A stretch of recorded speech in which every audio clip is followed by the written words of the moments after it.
একটা বোকা মানুষের পরিচয় পাওয়া যায় তার কথার ভঙ্গিতে, এবং একজন বুদ্ধিমান ব্যক্তির পরিচয় পাওয়া যায় তার চুপ থাকার ভঙ্গিতে। চাণক্য নীতি থেকে এটা জানা যায় যে কোনো ব্যক্তি যদি এটা বুঝে নেয় যে কি, কখন, কোথায় এবং কতটা বলতে হবে, তাহলে সেই ব্যক্তিটাকে সফল হতে এই পৃথিবীর কেউই আটকাতে পারবে না। যেমন বন্দুক থেকে বেরোনো গুলি কখনোই ফিরে আসে না, ঠিক সেই রকমই আমাদের মুখ থেকে বেরোনো শব্দ কখনোই ফিরে আসে না। এটা সর্বদা মনে রেখো, তোমার বলা শব্দ তোমাকে একজন ক্ষমতাবান ব্যক্তিও বানাতে পারে, আবার একজন কমজোর ব্যক্তিও বানাতে পারে। তোমার সঠিক সময়ে চুপ থাকাটা তোমাকে অনেক রকমের ঝামেলা থেকে বাঁচিয়ে নিতে পারে, আবার অনেক সময় তোমার বলা শুধু একটা শব্দই যথেষ্ট তোমার হাজারো ঝামেলা ক্রিয়েট করার জন্য। তারপরেও এমন অনেক লোক আছে যারা নিজেকে স্মার্ট দেখানোর জন্য খুব বেশি ফালতু বকে থাকে, কিন্তু অনেক মহাজ্ঞানী, ওয়াইস, জিনিয়াস এবং মহান রাজারা বলে গেছে যে সাইলেন্স এর মধ্যেই লুকিয়ে আছে আসল ক্ষমতা। কেননা বুদ্ধিমান ও সফল ব্যক্তিরা জানে যে কি, কখন, কোথায় এবং কতটা বলতে হয়। তোমার চুপ থাকাটা তোমার অপোনেন্টকে কনফিউজ করে দেয়। যতক্ষণ না একটা রুমে থাকা প্রত্যেকটা মানুষ 100% শান্ত হয়ে না যাচ্ছে, ততক্ষণ তুমি কিছুই বলো না, শুধু ওয়েট করো। সব লোকেদের ধ্যান তোমার দিকে ঠিক যাবে যে এই ব্যক্তিটা কিছু বলছে না কেন। তোমার উপর তাদের এক্সপেকটেশন বাড়তে থাকবে এবং তারা চিন্তায় পড়ে যাবে যে তুমি কি চিন্তা করছো। এটা কোনো ম্যানিপুলেশন টেকনিক নয়, এটা হচ্ছে সঠিক টাইমিং এর সেন্স। যখন তোমার মনে হবে যে এখন সবাই শান্ত এবং সবার ধ্যান তোমার দিকে আছে, তখন তুমি বলা শুরু করো। এর ফলে তোমার কথাগুলো 10 গুণ এফেক্ট ফেলবে এবং খুব দরকারি মনে হবে। দ্য গ্রেট ওয়ারিয়র সান ত্জু নিজের সাইলেন্সের পাওয়ারের মাধ্যমে অনেক শত্রুকে হারিয়ে। অনেক সময় তিনি সাইলেন্স থেকে তার শত্রুকে একটা ডিপ থিঙ্কিং পজিশনে ফেলে দিত। তার বক্তব্য ছিল যে যখন তুমি চুপ থাকো তখন তুমি তোমার শত্রুদেরকে আনকমফোর্টেবল করে দাও, আর তখন তারা শুধুমাত্র তোমার বিষয়ে চিন্তা করা শুরু করে দেয় যে তোমার প্ল্যানিংটা এরপর কি, তুমি এরপর কি করতে চলেছো, তোমার নেক্সট স্টেপটা কি হবে। এই সমস্ত কথা চিন্তা করার ফলে সে তার লক্ষ্য থেকে ভটকে যায়, যার ফলে তুমি জিতে যাবে। এক বীর যোদ্ধা সান ত্জু বলতো, কেউ যদি এটা জানতো যে কখন বলতে হবে এবং কখন চুপ থাকতে হয়, তাহলে সে যে কোনো পরিস্থিতিতেই জিতে যাবে। সাইলেন্স তোমার লেজার শার্প ফোকাস বিল্ড করে। বুদ্ধদেবের একটি বাণী যে তুমি কিছু বলার আগে তোমার ওয়ার্ডস গুলো তোমার ব্রেনের এই 3টি প্রশ্নের মধ্যে দিয়ে ভালো করে পার হতে দাও। 1, তুমি যেটা বলছো তার কি কোনো ভ্যালু আছে? 2, তোমার কিছু বলাটা এখন কি খুবই জরুরি? 3, তুমি যেগুলো বলবে সেগুলো দিয়ে কি কিছু পরিবর্তন হবে, না লোকে তোমার কথাগুলো এক কান দিয়ে শুনবে আর অন্য কান দিয়ে বার করে দেবে? এই 3টি গভীর প্রশ্নের উত্তর কারোর সাথে কথা বলার সময় তুমি কখনোই পাবে না। যখন তুমি সাইলেন্ট থাকবে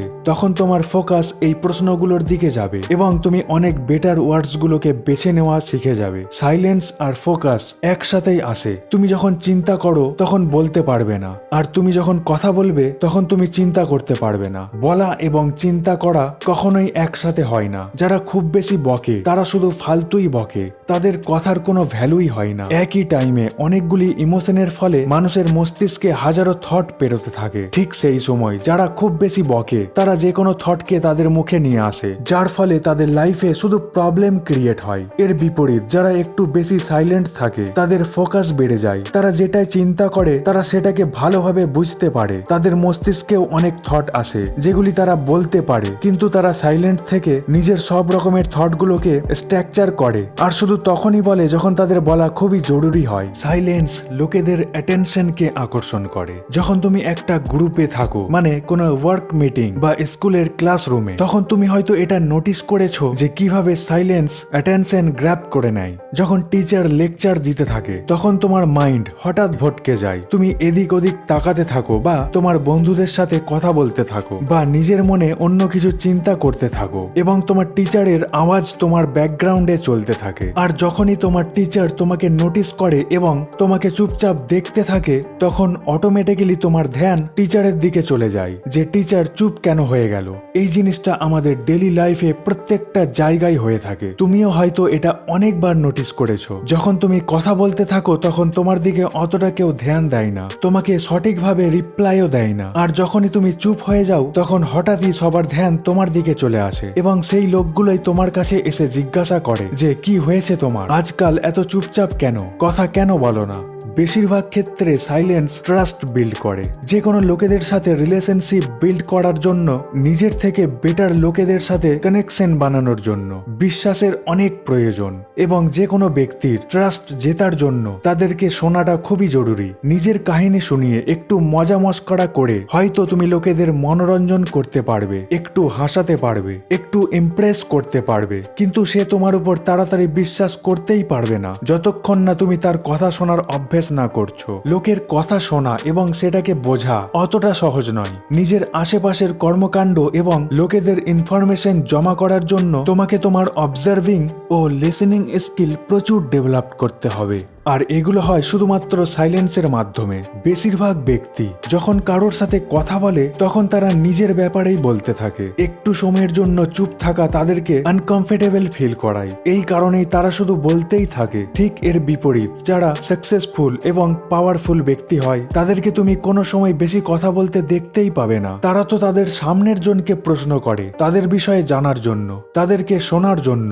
তুমি যখনই কারোর কথা মন দিয়ে শোনো তখন সামনের জন নিজেকে ইম্পর্টেন্ট ফিল করে। তাদের এটা মনে হয় যে তুমি তাকে ভ্যালু দিচ্ছ, তাই তো তুমি তার কথা মন দিয়ে শুনছো, আর এই কারণেই তোমাদের মধ্যে বিশ্বাসটা বেড়ে ওঠে। সাইলেন্স তোমার স্ট্রেংথ বিল্ড করে। এটা একদম সত্য যে আমাদের মধ্যে অনেকজন এমন আছে যাদের সাইলেন্স একদমই পছন্দ নয়, এবং কোথাও না কোথাও আমরা এই সাইলেন্সকে প্রচুর ভয়ও করি, কেননা এই সাইলেন্সটাকে আমরা লোনলিনেস বরাবরই মনে করি। আমরা সবাই এটাই চাই যে লোকেরা আমাদের সব সময় দেখুক, আমাদের কথা শুনুক, আমাদের পছন্দ করুক আর আমাদের ভালোবাসুক, এবং আমাদের সবার লোকেদের অ্যাটেনশন দরকার, যার কারণে আমরা বেশি বকা বা কথা বলা শুরু করে দিই আর নিজেদের ভালো ভালো কথাগুলো তাদেরকে বলতে থাকি। এটা একদম সত্যি। সাইলেন্স আমাদের ভয় দেখায় যে আমাদের কমজোরিগুলোতে সামনের জনের ধ্যান না চলে যায়, যে সঠিকভাবে আমাদেরকে অবজার্ভ না করে নেয়, কারণ আমরা সবাই ভালোভাবেই জানি যে আমরা পারফেক্ট নই। আর সাইলেন্সকে অ্যাভয়েড করে আমরা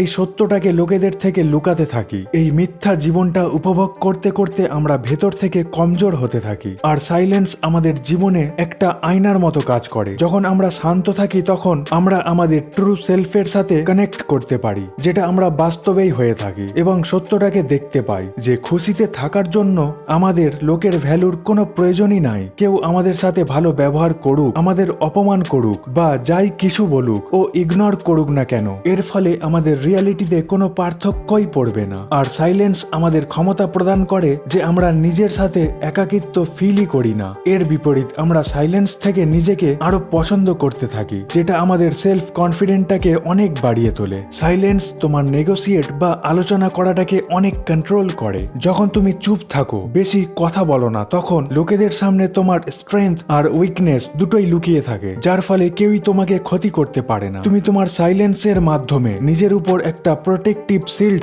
লাগিয়ে রেখে দাও, এবং কেউ জানতে পারে না যে এই সাইলেন্স পার্সোনালিটির পেছনে কেমন ব্যক্তি লুকিয়ে আছে। তোমার এই মিস্ট্রির কারণে তোমাকে পছন্দ করা ব্যক্তিগুলো তোমাকে কখনোই ছাড়ে না, আর তোমার শত্রুরা তোমার উপর কখনোই অ্যাটাক করে না। যখন সামনের জন চুপ থাকে তখন তোমার মাইন্ডে শুধু এটাই আসে যে সে কি এমন চিন্তা করছে। যাই হোক, তুমি এটাকে পরিবর্তন করে দাও এবং সামনের জনকে চিন্তায় ফেলে দাও যে তুমি কি চিন্তা করছো। একটি উদাহরণ, ধরো তোমাকে একটা কোম্পানি খুবই ভালো একটি অফার দিচ্ছে এবং সেই সময় কথা হচ্ছে তোমার লভ্যাংশ নিয়ে। সামনের জন তোমাকে একটা অ্যামাউন্ট অফার করেছে কিন্তু তোমার আরো বেশি অ্যামাউন্ট চাই, তাহলে কখনোই সঙ্গে সঙ্গে উত্তর দিও না, একটু ওয়েট করো, কিছুক্ষণ সাইলেন্ট থাকো। আনকমফোর্টেবল সাইলেন্ট কেউই পছন্দ করে না, তাই অপরজন এই আনকমফোর্টেবল সাইলেন্টটাকে শেষ করার জন্য কিছু না কিছু বলে ফেলবে এবং অজান্তেই এমন কিছু ইনফরমেশন রিভিল করে ফেলবে যার ফলে তুমি নিজেকে কিছুটা লাভবান করে নিতে পারবে বা তুমি তোমার প্রস্তাবটাকে মানিয়ে নিতে পারবে। যাই হোক, তোমার যদি এই ভিডিওটি ভালো লেগে থাকে তাহলে লাইক ও শেয়ার করে সবাইকে দেখার সুযোগ করে দাও।